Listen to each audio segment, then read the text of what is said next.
Bonjour à tous, donc je m'appelle Quentin Noblet, je suis lead dev iOS chez Lunabi Studio. Donc Lunabi Studio, c'est une agence de développement mobile native, donc on fait que des apps Android iOS natives. Donc elle existe depuis 2014 et les fondateurs font des apps depuis que l'App Store existe. Donc moi, ça fait 6 ans que je suis là-bas et je suis arrivé là-bas après avoir eu de l'appétence pour le dev. Et voilà. Donc la présentation de ce soir, ça va être essayer de répondre à ma problématique qui est un manque de temps et une envie de développer. Donc la réponse, on est dans le thème ce soir, ça tombe bien. Voilà. Merci, au revoir et bon week-end. J'ai fini ma presse. Désolé pour ceux qui étaient à la Cocoheads de Lyon. Donc j'avais fait une presse sur l'IA. Ça ressemble un peu au début. J'étais content, c'est pour ça que je me suis inscrit à cette présentation en me disant j'aurai pas trop de travail à faire et je vais pouvoir refaire une deuxième presse, sauf qu'il y a eu 2-3 mois qui sont passés entre temps et finalement, j'ai dû quand même rebosser un peu ma présentation. Donc en vrai, on va revenir un peu en arrière. Exactement le 21 septembre 2015, c'est là que j'ai commencé à coder et à vouloir devenir développeur. Pourquoi? Parce qu'en fait, j'ai un background d'ingénieur mécanique et avant, je faisais plutôt ça. Donc pas le grand écart, les camions qui sont à gauche et à droite. J'étais concepteur chez Volvo Trucks à Lyon. Et ce qui est un peu chiant, c'est que les projets, c'était 5 ans, 6 ans. Donc, entre le moment où tu vois, au moment où tu commences un produit et le moment où il sort, il y a énormément de temps, énormément d'inertie, une grosse boîte, etc. Et je voyais mes potes qui étaient dans la tech, qui étaient plutôt comme ça. Donc, en train de développer à l'autre bout du monde, en Australie. Et moi, de mon côté, j'avais aussi plein d'idées. Plein d'idées d'app, plein d'idées. En fait, la tech, ce qui est cool, c'est qu'avec un ordi, une idée, on fait un produit. C'est un peu plus compliqué pour faire une voiture ou un vélo ou autre chose. À l'époque, donc, je voulais faire du mobile. Le mobile, j'avais bien l'idée des stores, de télécharger un produit, un outil fini qui répond à un besoin. Donc, j'avais le choix entre Android, donc, avec un bel dashboard et Java à l'époque, ou Xcode à l'époque qui proposait. Donc, on pouvait faire des dashboards directs sans une ligne de code. Donc, pour moi qui arrivais de la mécanique, ça me plaisait plutôt pas mal. Il y avait aussi l'arrivée de Swift 2. Donc, avant, c'était Objective-C, avant Swift 1. Et là, c'était tout de suite moins sexy. Donc, le Swift, déjà, permet de rendre sexy un peu le code chez iOS. Et Swift 2, c'était aussi, ça me dit pas mal de bonnes choses sur le développement Apple. Donc, il y avait la gestion d'erreurs, il y avait des protocoles d'extension, il y avait, et Swift est devenu open source aussi. Donc, on pouvait faire évoluer le langage en fonction du bon vouloir des développeurs. Donc, j'ai commencé à développer de mon côté, à sortir une app sur les stores, une deuxième. Donc, on apprend vite au début sur Internet et des choses comme ça. Et après, on commence à voir le bout. Et c'est là que j'ai aussi réussi à me faire embaucher chez Lunabi Studio, chez qui je suis encore aujourd'hui. En arrivant, j'ai pris une bonne claque entre un dev de son côté et des développeurs qui développent des apps depuis que l'App Store existe, une équipe de dev, etc. Donc, mais par contre, ça m'a permis de continuer à apprendre. Et c'est un peu ce que je trouvais ennuyant dans mon job en solo, c'est on apprend énormément au début et après, on va stagner un peu plus. Donc ça, c'est mon métier principal. J'ai également monté une brasserie dans la ferme familiale, on va dire. Donc, je brasse 8000 litres de bière par an. Ça me prend un peu de temps aussi. Et enfin, j'ai une vie familiale bien remplie qui prend avec un enfant en bas âge, bientôt le deuxième. Donc, ça prend pas mal de temps. Bref, j'ai pas trop le temps de m'ennuyer et mes apps que j'avais au début, elles sortent pas. Mais j'ai toujours toutes ces idées en tête. Donc, ça amène pas mal de frustration. J'ai souvent commencé des projets et puis au début, on est motivé. Au bout de 15 jours, on perd la motivation et finalement, on laisse tomber. Bon, c'est peut-être aussi un monde d'abnégation, pardon. Mais voilà, j'ai toujours ces projets en tête. Et aussi, la grosse problématique dans un projet indie qu'on n'aurait pas dans nos métiers de tous les jours, c'est qu'on est un peu multicasquette. Donc, si on reprend un peu un digital product team, on a toute la partie discovery au début. Donc ça, à la limite, c'est assez facile quand on est indie, qu'on ait une idée d'app parce qu'on sait le produit qu'on veut. Et la définition de spec, donc c'est un peu aussi un gros boulot pour recadrer tout ça. Le design, bon, en UX, en tant que dev, on a un peu de sensibilité, mais on va dire sur le design pur, l'UI, c'est pas encore ça. Et enfin, le développement. Bref, donc c'est pas mal de casquettes à prendre en compte et qui, à l'époque, étaient souvent des barrières à l'entrée pour sortir des apps. Et bon, on est tous là aujourd'hui grâce à ça. Ça a pas mal aidé et je voulais essayer de trouver une solution pour justement résoudre mon problème avec l'IA.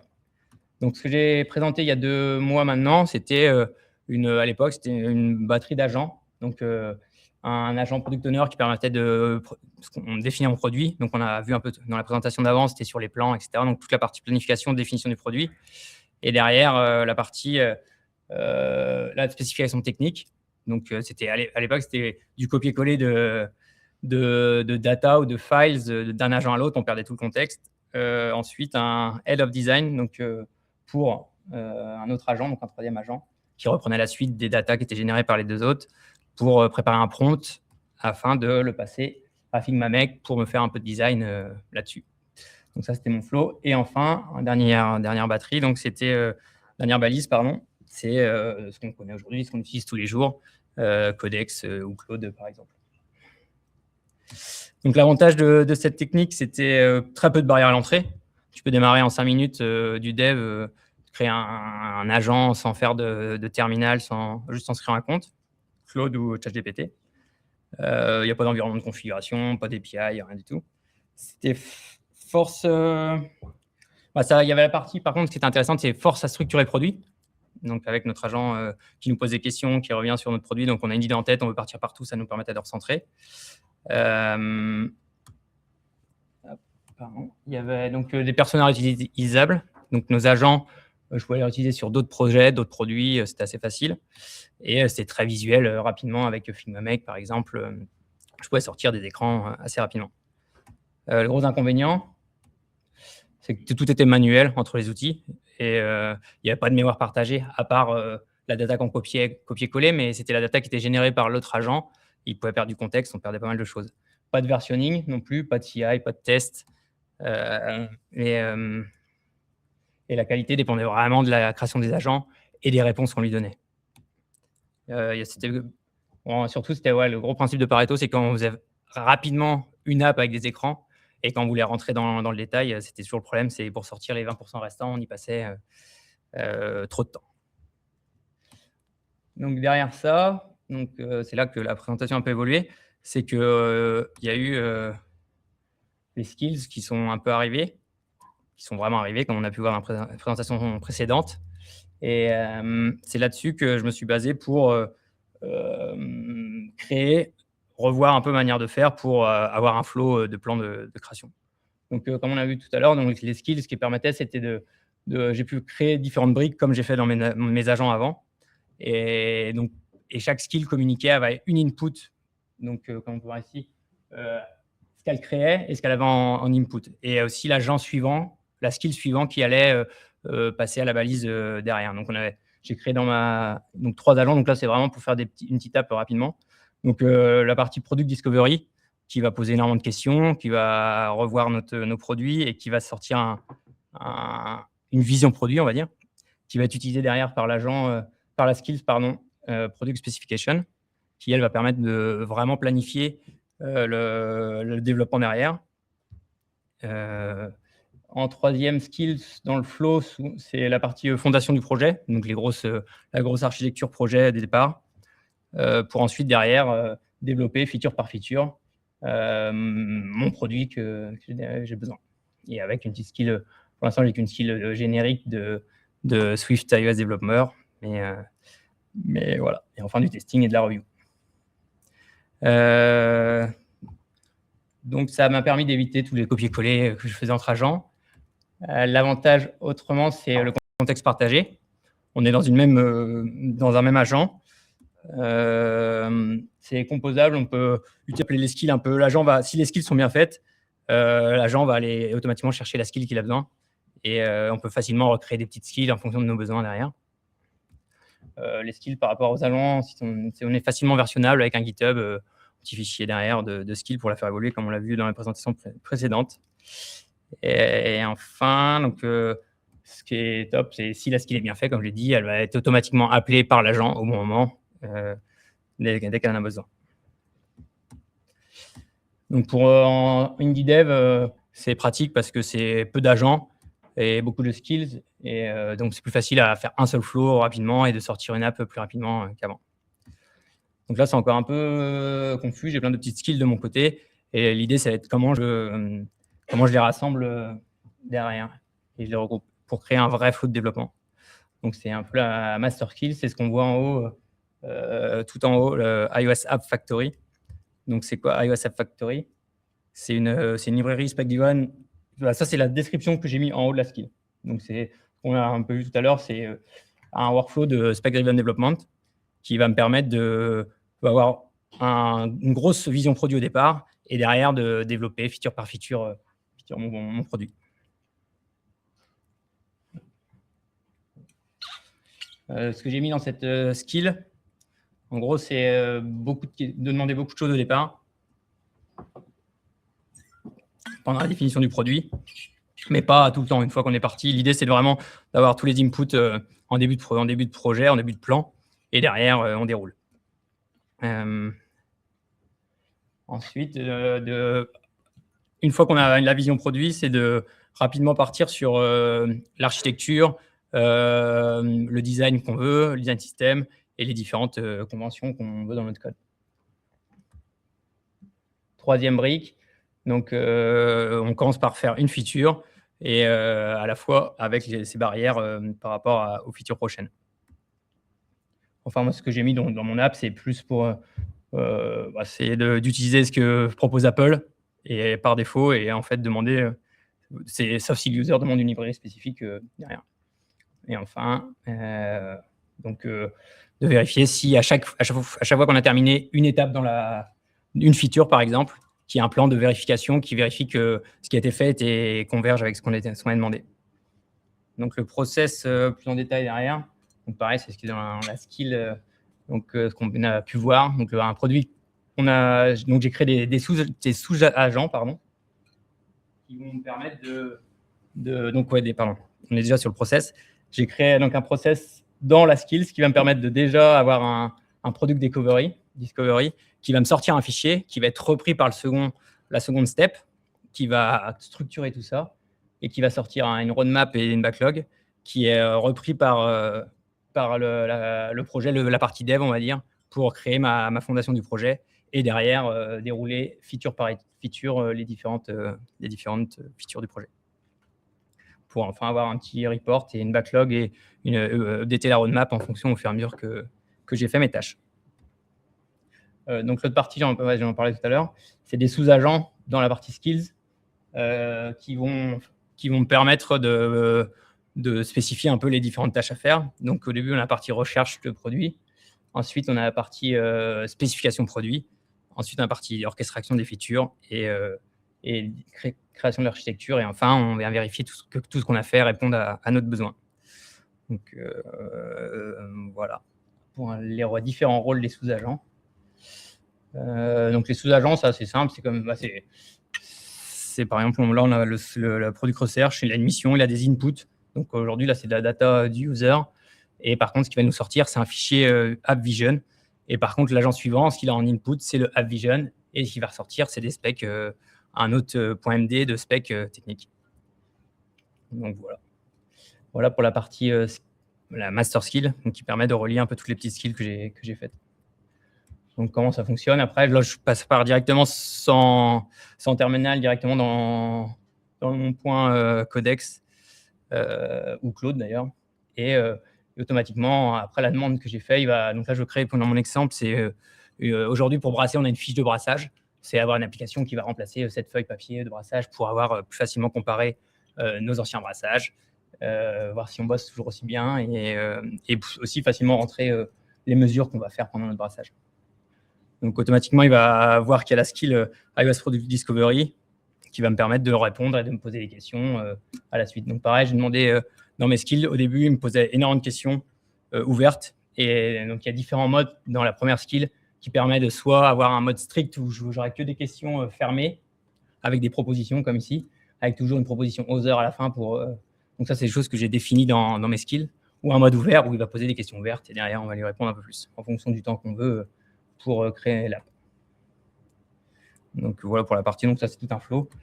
Donc, à la fin du première étape, on a notre app Vision et derrière, il nous propose de passer à la partie spécification du produit à partir de cette app Vision. Et donc, tout ça, c'est dans le même contexte de mon même agent derrière. Et donc, 2 heures plus tard, voilà, j'avais une petite app qui compilait, qui fonctionnait, qui répondait aux besoins, qui me permettait de rentrer mes recettes de brasserie et de suivre mon brassage en prenant les mesures de densité, les mesures de pH que j'avais besoin, etc. Donc, la suite de ça, c'est là, j'ai fait des skills vraiment très génériques pour mon plan et pour mon plan de création d'app. Mais c'est d'avoir des skills un peu plus particuliers sur, par exemple, comment on fait un formulaire, comment on fait un text field, comment on fait. Donc, rentrer plus dans le détail de l'UX, on va dire, pour que l'app soit plus rapidement efficace et utilisable, on va dire. Donc, voilà. Donc, je me suis inspiré pas mal de Be My Method et Get Shit Done, qui me pompaient beaucoup de tokens et qui me prenaient beaucoup de temps pour faire des tout petites apps. Donc, c'est un peu là-dessus que c'est grâce à ça que j'ai voulu creuser un peu comment c'était fait, comment les choses sont faites, comment ça se déroule derrière. Bon, il y a beaucoup plus de choses de leur côté, il y a beaucoup de scripts et des choses comme ça, mais en gros, la baseline était un peu la même, c'était de pouvoir faire une app en discutant avec un agent facilement et rapidement.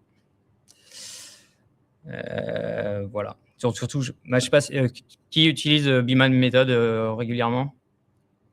Je trouve ça quand même assez très très lourd. On est vraiment sur une team de 20 mecs pour développer une petite app de son côté. Get Shit Done, il y avait une promesse, c'était de le faire un peu plus facilement et rapidement. Ça fait 2 jours et demi que j'essaye de faire une app avec. Il me pose toujours des questions, il me bouffe mes tokens et j'ai pas été avancé beaucoup plus vite. Alors, je sais pas si la promesse est là, mais donc ouais, ces deux workflows sont quand même très très longs à mettre en place pour faire des petites apps. Voilà pour ma présentation. Merci pour votre attention.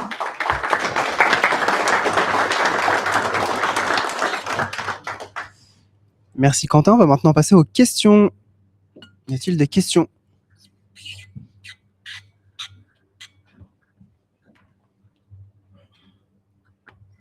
Merci pour la présentation, super cool et clair. J'avais une question par rapport entre ce que tu as vécu avant où tu faisais les apps à la main et maintenant où tu donnes vie à tes idées mais de manière beaucoup plus automatique. Est-ce que tu as la même satisfaction de la concrétisation de ton idée comparée entre les deux, entre le moment où tu le faisais à la main et maintenant où c'est Oui, plus accompagné? Je suis venu dans le dev pour le produit. Donc, j'aime que ça soit bien fait et facilement, que ça soit propre et bien fait, etc. Mais la solution finale, c'est ça qui est gratifiant, quoi. Donc, ça ne me dérange pas que quelqu'un d'autre fasse le code à ma place.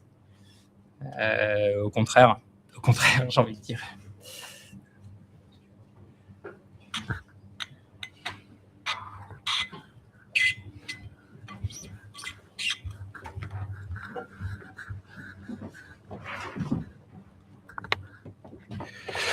Merci pour ta présentation.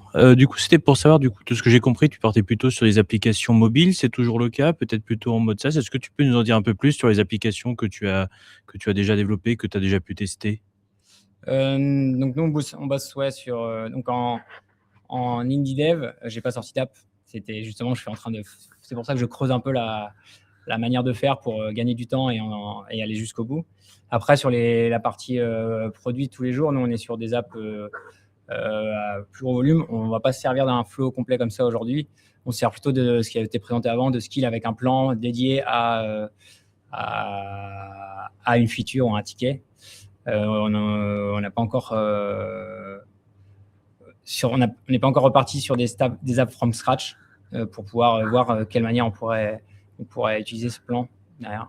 Donc après, nous, c'est plus dans des flows. On utilise plutôt l'IA en tant que helper et code review, tester, on va dire, que pour la génération globale d'un plan, de passer de l'idée à la réalisation sans humain à côté. On n'est pas encore là en termes de process dev et on n'a pas envie de le faire aussi parce que dans des apps beaucoup plus complexes, on n'est pas satisfait de ce que ça ressort aujourd'hui. Ça nous aide à aller plus vite, mais avec quand même des validations humaines. sais pas si j'ai répondu à la question, mais…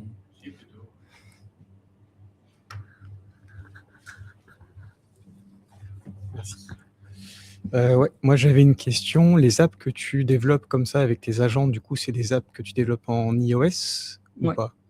Et du coup, comme tu disais, toi, ce qui t'intéresse surtout au final, c'est le produit que tu fais. Est-ce que tu n'aurais pas intérêt aussi à essayer de partir sur des solutions comme du React Native ou d'autres choses qui te permettraient de porter des apps, vu que de toute manière, tu la développeras pas toi-même? Enfin, React Native ou une autre technologie qui permet de porter tes apps directement sur Android, iOS. Oui, pourquoi pas, mais je pars plutôt du principe que de faire une app iOS que je connais, et l'IA va pouvoir me faire une autre app native sur Android à la limite, si je veux faire. Un choix, c'est aussi pas une solution de facilité, c'est ce que j'utilise tous les jours. Je suis dans mon interface, j'ai mon Xcode qui fonctionne, qui est linké à Claude, à Codex et qui compile, ouais. Donc non, c'est plus d'un point de vue facilité que je suis parti là-dessus, et aussi d'un point de vue habitude, et que je bosse tous les jours en natif, et j'ai une conviction que pour moi, le natif, si on veut amener une application de qualité aux users, c'est la meilleure solution. Et donc je pars aussi là-dessus dans mes apps de tous les jours. Ok.